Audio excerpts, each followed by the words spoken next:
Individuals who are trying to attack us, trying to get in, are looking at harvesting identities. We've had security breaches here at the college. An individual then used their identity.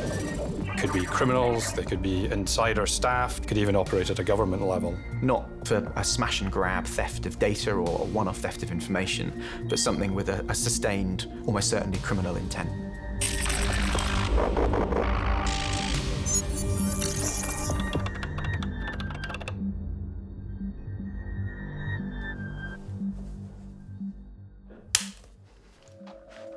There are a number of challenges that are unique, I would say, to the higher education sector here in the UK, but also to a college like ours, like Royal Holloway.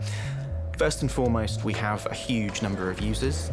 We're not a large university, but even so, we have anywhere upwards of 15,000 users in terms of a mixture of staff, students, visitors, guests, etc. And we also run a really diverse portfolio of applications and services. And the size that we are, that's challenging. We've had security breaches here at the college. I think one notable example that we work with national agencies to resolve was a member of staff whose credentials were unfortunately stolen, and an individual then used their identity to put together very convincing offers of part-time work to a population of students. Now, the work was then undertaken by some of those students, and they were paid for that work. What became apparent, though, through working with those national agencies was that they were overpaid. And the intention then was to ask the students to return the balance to a different nominated bank account. And thus that money had now been cleaned. In effect, credentials was now being used to undertake money laundering at quite a significant scale. I would define a security breach, certainly in our context, as an individual or a threat actor, for want of a better phrase, who is able to access network data resources within our digital estate for a sustained period of time. Not for a smash and grab theft of data or a one-off theft of information, but something with a sustained, almost certainly criminal intent. People conducting breaches could be criminals, they could be insider staff, could even operate at a government level. So I think the best way I can describe our security and the ways in which an individual would attempt to penetrate that security is in the context of an onion. And really we have a fairly iron core of infrastructure that sits in our data centers and in many cases hosted onto public cloud environments that represents the core of what we are digitally, the existence of royalholloway.ac.uk and all of those email inboxes. Moving out from that layer, you're then into a space of a suite of applications, services, databases, the tools that our staff use to run the day-to-day.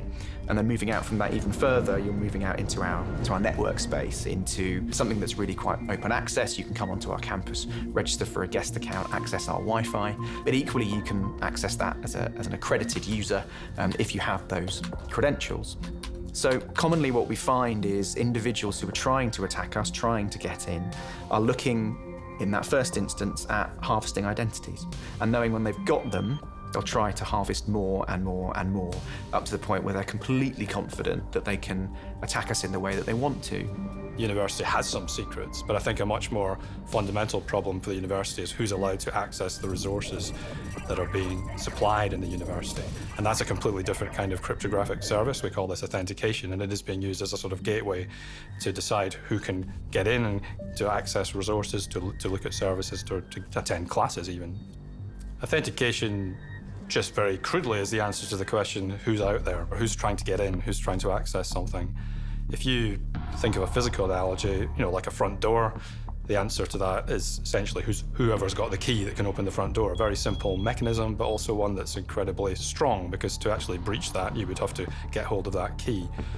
If you move through to more high security applications, like entering a country, for example, you go through border control, there you'll be asked for much more than just a credential. So you might hand over a passport, but the person sitting at the gate is not just looking at that passport, they're also looking at the person who submits that passport. So we have different levels of control in the physical world. Now, when we move into cyberspace, this becomes much more of a problem because there's very little context. We can't see who's out there.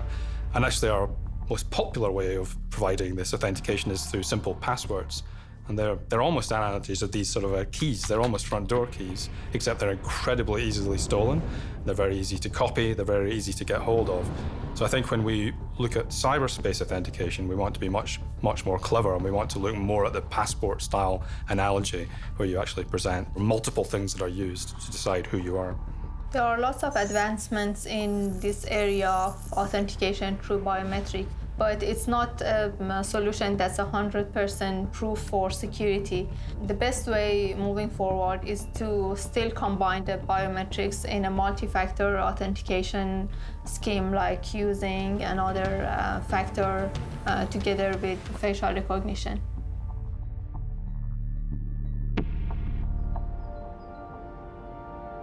The most important thing anyone should do is develop what I tend to call cyber common sense. It's not about becoming a big expert, perhaps, but it's about just hesitating before anything happens in cyberspace. If you're sent a link, if you're sent a message, we're encouraged too often to give information away, and I think we always have to ask a question, why?